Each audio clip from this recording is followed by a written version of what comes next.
Hello साथियों, कैसे हैं आप। मैं सागर आप सभी का आपके अपने चैनल मूव ऑन स्टडी में स्वागत करता हूं। हाँ, मैं move on study never give up. पिछले वीडियो में मैंने प्रोवाइड किया था जेपीएससी, जो कि पहली बार एग्जाम जिसका लिया गया था झारखंड के स्तर पर 2003 का क्वेश्चन मैंने बताने का प्रयास किया था। अब मैं आगे बताने जा रहा हूँ। तो देखिए, फिर से मैं माइंड को फ्रेश कर देता हूँ, रिकैप करने जा रहा हूँ। तो थोड़ा देखिएगा, आंसर के साथ बताने जा रहा हूँ, ठीक है।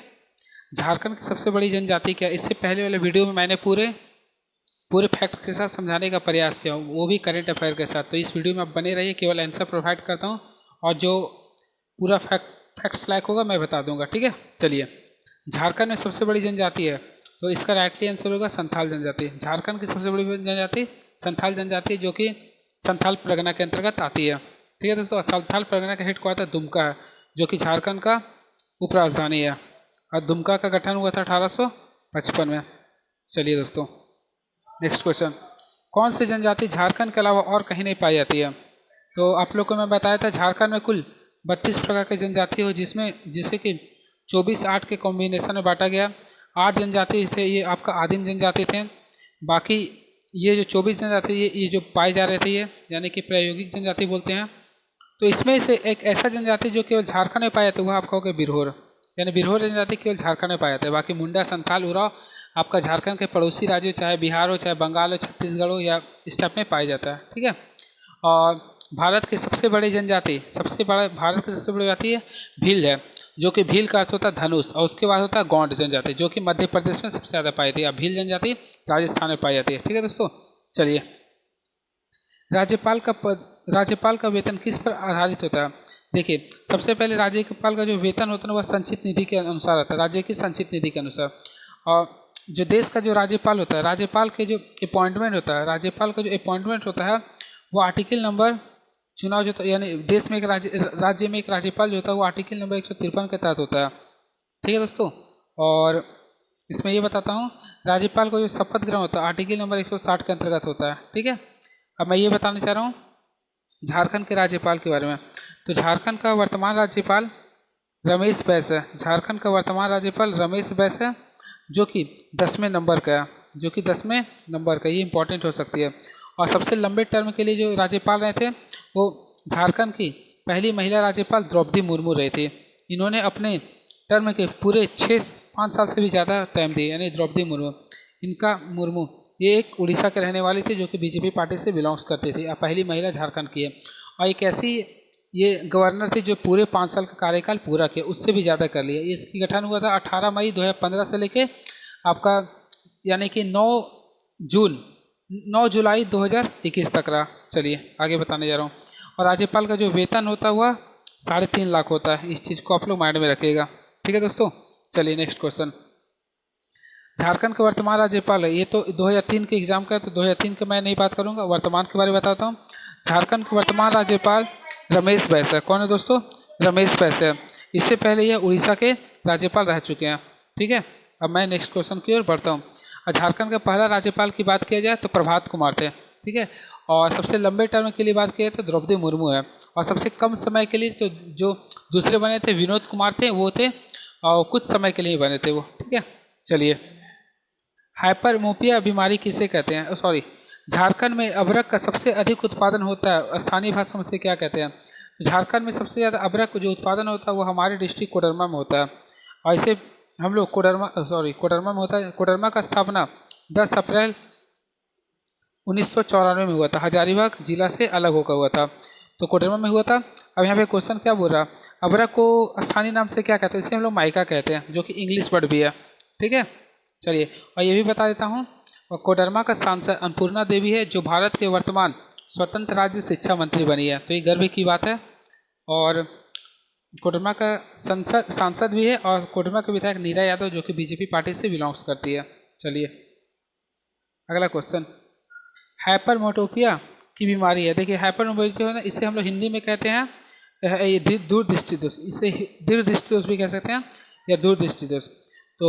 तो लिख दिया है, यानी कि इसका डायरेक्टली आंसर हो गया दीर्घदृष्टि दोष, ठीक है, दूरदृष्टि दोष हो गया। और मायोपिया का रहेगा निकट दृष्टि दोष। दूरदृष्टि दोष को उत्तल लेंस के नामक चश्मे से हम लोग उसको पहनकर दूर करते हैं, ठीक है।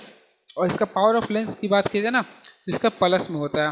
अब पावर लेंस का फॉर्मूला होता है P इक्वल टू 1/f होता है, यानी कि the inverse of focal length is called है पावर ऑफ लेंस। ठीक है दोस्तों, चलिए अगला क्वेश्चन। देवघर में शिव मंदिर का निर्माण द्वारा किया गया था। तो देवघर में शिव मंदिर का जो निर्माण किया गया था वह पूरनमल के द्वारा किया गया था, याद रखिएगा। ठीक है, देवघर में शिव मंदिर का निर्माण पूरनमल के द्वारा किया गया था। अगला क्वेश्चन बढ़ता हूँ। देवघर को मंदिरों का मस्जिद भी कहते हैं या मंदिरों का घर भी कहते हैं। ठीक है, चलिए बाबा नगरी उसे कहते हैं। WHO के वर्तमान चेयरमैन कौन है? तो यहाँ से मैं कुछ करंट के साथ जोड़ने जा रहा हूँ। तो देखिए WHO को वर्तमान जो चेयरमैन है दोस्तों वह याद रखिएगा टेड्रोस यहाँ पे लिख देता हूँ थोड़ा सा क्योंकि कन्फ्यूजन वाला नाम है ये।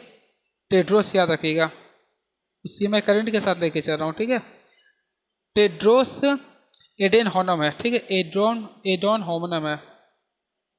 ठीक है, ये आपका WHO का वर्तमान अध्यक्ष है। अब WHO से मैं कुछ ऑपरेशन करने जा रहा हूँ तो थोड़ा सा बने रहिए, देखिए क्या बता रहा हूँ।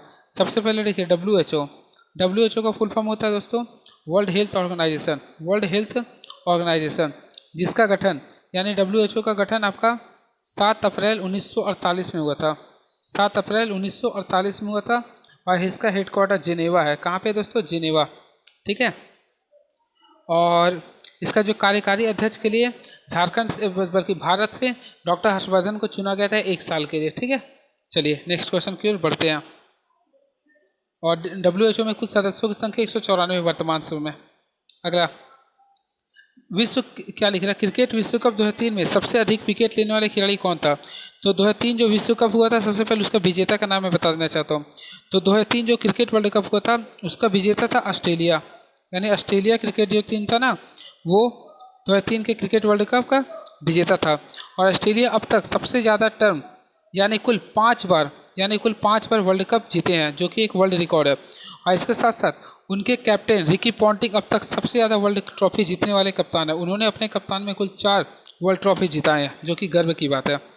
तो मैं आता इस क्वेश्चन में क्या लिख रहा, विश्व कप 2003 में सबसे अधिक विकेट लेने वाले खिलाड़ी कौन था? तो इसका डायरेक्टली भी आंसर होगा चमिंडा वास जो कि श्रीलंका के बॉलर है और उन्होंने 2003 के वर्ल्ड कप में कुल 23 विकेट लिए थे, याद रखिएगा। और सर्वाधिक रन की अगर बात की जाए ना तो मास्टर ब्लास्टर सचिन तेंदुलकर ने सबसे ज़्यादा रन बनाए थे 2003 के वर्ल्ड कप में। उन्होंने 2003 के वर्ल्ड कप में कुल 673 रन बनाए थे, जो कि पूरे विश्व में सबसे ज़्यादा थे उस समय रन। ठीक है, चलिए लेकिन मैं चाहूँगा कि इसको 2019 के वर्ल्ड कप से जोड़ दें। तो चलिए सबसे पहले देखिए 2019 का वर्ल्ड कप ये आपका इंग्लैंड में खेला गया था और वेल्स में। ठीक है, और इसका चैंपियन भी इंग्लैंड टीम हुआ था, जो कि फाइनल मैच में न्यूजीलैंड टीम को हराया था। ठीक है दोस्तों, और इसमें सबसे ज़्यादा यानी मैंने तो मैच जो हुआ था स्टॉक्स हुआ था, लेकिन अगर बोले सबसे ज़्यादा रन किसने मारा था तो याद रखिएगा इंडियन बैट्समैन रोहित शर्मा सबसे ज़्यादा रन बनाए थे। और सर्वाधिक विकेट की बात करें तो मिचेल स्टार्क ने लिए थे। मिचेल स्टार्क जो कि ऑस्ट्रेलियाई बॉलर है, उन्होंने कुल 27 विकेट लिए थे, याद रखिएगा। ठीक है, चलिए नेक्स्ट क्वेश्चन की ओर बढ़ते हैं। हड़प्पा सभ्यता के पतन का मुख्य कारण क्या था? तो इसके बारे में कोई प्रामाणिक जानकारी तो इसका नहीं है, तो इसके बारे में कोई जानकारी नहीं है, नहीं बोल सकते इसके बारे में। ठीक है, हड़प्पा सभ्यता का 1921 में हुआ था दयाराम साहनी के द्वारा, जो कि रावी नदी के किनारे स्थित है। ठीक है, चलिए नेक्स्ट क्वेश्चन की ओर बढ़ते हैं। क्या लिख रहा, तानसेन किसके दरबार में थे? तो ये काफ़ी अच्छा क्वेश्चन है दोस्तों, तो मैं इसके बारे में बता देता हूँ।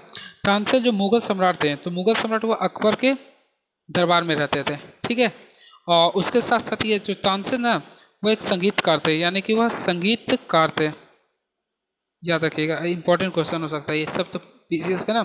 और इसके जो गुरु थे ना सूफी संत मोहम्मद गौस थे, लिख देता हूँ मैं, सूफी संत मोहम्मद गौस थे, याद रखिएगा। ठीक है, चलिए नेक्स्ट क्वेश्चन की ओर बढ़ता हूँ मैं। क्या लिख रहा, दिल्ली की पहली महिला सुल्तान कौन थी?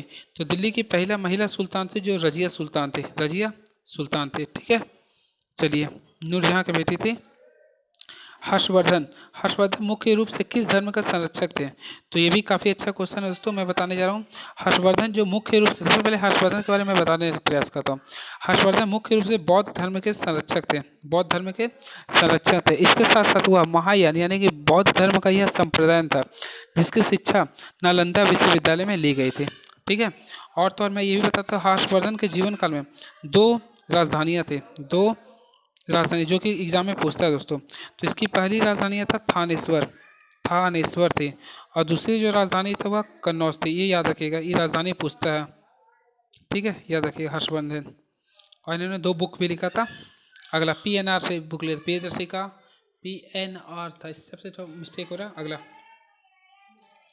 कांग्रेस के किस अधिवेशन में पूर्ण स्वराज की मांग की गई थी? तो इसका डायरेक्टली वे में जो इसका आंसर होगा दोस्तों, कांग्रेस पूर्ण स्वराज की जो मांग की थी, तो यह लाहौर अधिवेशन में जवाहरलाल नेहरू के द्वारा मांग की गई थी। तो यह जो अधिवेशन 1929 में हुआ था, लाहौर के 1929 में हुआ था, लाहौर के रावी नदी के किनारे हुआ था, ये याद रखिएगा। और इसी समय भारत के प्रथम प्रधानमंत्री पंडित जवाहरलाल नेहरू ने पूर्ण स्वराज की मांग किया था। और इसी के समय यह घोषणा किया था कि भारत प्रत्येक 26 जनवरी से, यानी कि अगले नेक्स्ट जो बिताना है 26 जनवरी 1930 से भारत अपना झंडा फहराएगा और इसी दिन से स्वाधीनता दिवस मनाएगा। तो इसी के तर्ज पे हम लोग प्रत्येक 26 जनवरी को गणतंत्र दिवस भी मनाते हैं, उसके याददाश्त के लिए, ठीक है। चलिए अगला बताता हूँ। अब पहली बार जो स्वराज की मांग किया था वह 1906 में मांग किया गया था, ठीक है, दादा भाई नौरोजी के द्वारा। अगला, मुगलों में मनसबदारी प्रथा किसके द्वारा आरंभ की गई थी? तो ये भी क्वेश्चन काफ़ी अच्छी है दोस्तों। तो यह जो अकबर के द्वारा किया गया था, यानी अगर बात की जाए मनसबदारी किसके द्वारा प्रारंभ किया था? अकबर के द्वारा। लेकिन मैं टाइम जिक्र करता हूँ, तो ये 1575 में किया गया था। और याद रखिएगा 1582 में अकबर के द्वारा दिन ए इलाही धर्म की चलाया गया था, दिन ए इलाही, दिन ए इलाही, ठीक है। अगला क्या लिख रहा है, देखिए, दिल्ली सल्तनत में सबसे ज्ञानी शासक कौन थे? यानी सबसे ज़्यादा जो पढ़ा लिखा था ना, वह मोहम्मद बिन तुगलक थे, MBT जिसको कहते हैं, इसे पागल भी बोलते हैं, ठीक है, क्योंकि वो पढ़े लिखे थे, ठीक है। चलिए नेक्स्ट क्वेश्चन की ओर बढ़ते हैं। बोधिसत्व किसे कहा गया? तो बोधिसत्व जो कहा गया वह गौतम बुद्ध को कहा गया, याद रखिएगा, बोधिसत्व जो कहा गया वह गौतम बुद्ध को कहा गया, ठीक है। और इसमें जो होता है आपका यह बौद्ध धर्म का संप्रदाय है, ठीक है। और इसके साथ साथ जो बौद्ध धर्म का भारत से लेकर पूरे दक्षिण तथा दक्षिण पूर्व और एशियाई देशों में भी इसका फैला हुआ था, ठीक है, याद रखिएगा इसमें, ठीक है। अगला, थेरवाद किस धर्म से संबंधित है? तो याद रखिएगा थेरवाद भी बौद्ध धर्म से संबंधित है, जो कि भारत के साथ साथ पूरे दक्षिण में और दक्षिण एशिया में भी पूरे फैला हुआ था। तो मैं बता देना चाहता हूँ, देखिए मैं आपसे कुछ बताने का प्रयास करता हूँ, शायद समझ में आ जाएगा। ये पहला देश भारत है। तो ये जो दक्षिण पूर्व में है, यानी कि जितना यहाँ पे देश है, म्यांमार हो गया, वियतनाम हो गया, लाओस हो गया, कंबोडिया हो गया, इंडोनेशिया हो गया, इस सभी जगह पे यानी कि क्या बोलते हैं, थेरवाद स्टार्ट हुआ था, ठीक है, जो कि बौद्ध धर्म से संबंधित था। अगला क्वेश्चन, अंग्रेजों ने भारत में अपना शासन समाप्त करने की घोषणा किस तिथि को किया था?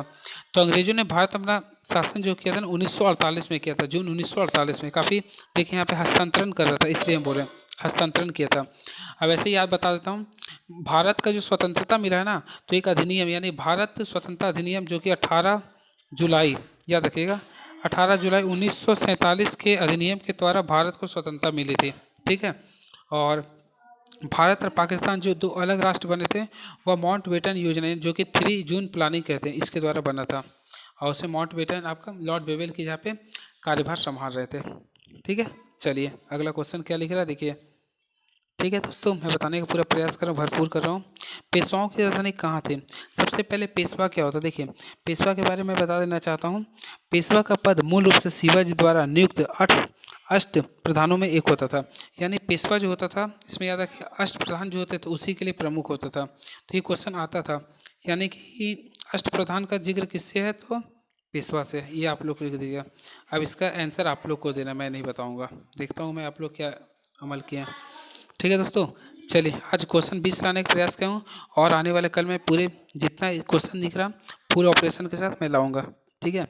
तो आज भर इतना ही लाया हूँ, देख सकते हैं आप क्वेश्चन अगर आप देखना चाह रहे हैं तो।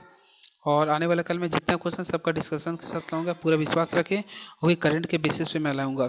और पूरा जितने प्रीवियस क्वेश्चन झारखंड का है अब मैं डेली अपलोड करूँगा, 20-20 करके अपलोड जरूर करूँगा। तो ये आप लोग देख सकते हैं, पूरे लोकसभा झारखंड देख लीजिए, पूरा ये है ना। राष्ट्रीय क्वेश्चन और ऑपरेशन कर ही देता हूँ। सहकारिता आयोग का संबंध किससे है? तो वही केंद्र राज्य से संबंधित जो कि 1973 में हुआ था ये, ठीक है। और 1973 में ही आपका केशवानंद भारती भी आंदोलन चला था, ठीक है, जिसके तहत प्रस्तावना को भारत का संविधान का अंग माना गया। और 1960 में बोरीवाली, 1960 में एक और चला था बोरीवाली, उसके तहत प्रस्तावना भारत संविधान का अंग नहीं था। तो सहकारिता आयोग जो है ना आपका केंद्र राज्य से संबंधित है। राष्ट्रीय मानवाधिकार आयोग का वर्तमान चेयरमैन कौन है? तो उस समय का तो मैं नहीं जानता हूँ, लेकिन HL दत्तू है। अभी का वर्तमान जो है ना दोस्तों, HL दत्तू है। ठीक है, मानवाधिकार का देश। और 10 दिसंबर को मानवाधिकार दिवस मनाया जाता है। इसके बारे में पूरे फैक्ट्स में ला दूंगा। ठीक है। राज्य के नीति निर्देशक तत्व कहाँ से ले गया? तो नीति निर्देशक जो तत्व लिया गया वह आयरलैंड के संविधान से लिया गया। आयरलैंड की राजधानी डबलिन होती है। ठीक है। और भारत के जो संविधान जब तैयार किया था, कुल 60 देशों का संविधान को पढ़ा गया था। भारतीय संविधान में समवर्ती सूची कहाँ से ले गया? सूची में जब भी रहा तो ऑस्ट्रेलिया से लिया गया था। समवर्ती सूची ऑस्ट्रेलिया से लिया गया था। और ऑस्ट्रेलिया इसके साथ साथ जो आपका आर्टिकल नंबर जो 108 बोलता है, यानी कि जो बैठक होता है संयुक्त बैठक, तो संयुक्त बैठक भी जो है ना आपका ऑस्ट्रेलिया के संविधान से लिया गया। ये दोनों याद रखिएगा। ठीक है। ऑस्ट्रेलिया की राजधानी कैनबरी है। और ऑस्ट्रेलिया के मैप से अगर पता करना चाहते हैं तो आप लोग इस टाइप से बना सकते हैं, जो कि मकर रेखा पार करती है। आप एक ट्रिक बताते हैं, बीएससी मैप याद रखिए। यहाँ पे आपका पूरा क्लियर हो जाएगा। देखिए यहाँ पे ब्रिस्बेन है, जहाँ पे 2032 का ओलंपिक गेम खेला जाएगा। यहाँ से सिडनी है, बीएससी यहाँ से कैनबरा है, बीएससी मैप यहाँ से मेलबर्न है, एडिलेड है, और पी से पर्थ है। यानी इसके सबसे पश्चिमी में क्या है, ये क्या बोलते हैं इसको, पर्थ है। ठीक है, सब याद रख सकते हैं, मैं बता दूंगा कभी। अगला क्या बोला, पंजाब का टाइगर किसे कहते हैं? खुशवंत सिन्हा हो जाएगा इसका। फिर लिख रहा है ब्रह्मपुत्र नदी को तिब्बत में क्या कहते हैं? तो देखिए ब्रह्मपुत्र नदी को तिब्बत में सांगपो कहते हैं। क्या कहते हैं दोस्तों? सांगपो। देखिए इस टाइप से इसका चलता है, जो कि सिक्किम से चलती है, यहाँ पे रहती है। इसका मैं बता दूंगा, वेट कीजिए आप लोग। तो ये जितना क्वेश्चन है मैं सबका पूरे एनालिसिस के साथ बताऊंगा। तो चलिए कैसा लगा आप लोग ज़रूर बताइएगा। ठीक है, और टेंशन मत लीजिए, मैं पूरे इसके पूरा बताने वाला हूँ। ठीक है, चलिए thank you so much. Please subscribe this channel and share. Thank you so much. Thank you so much.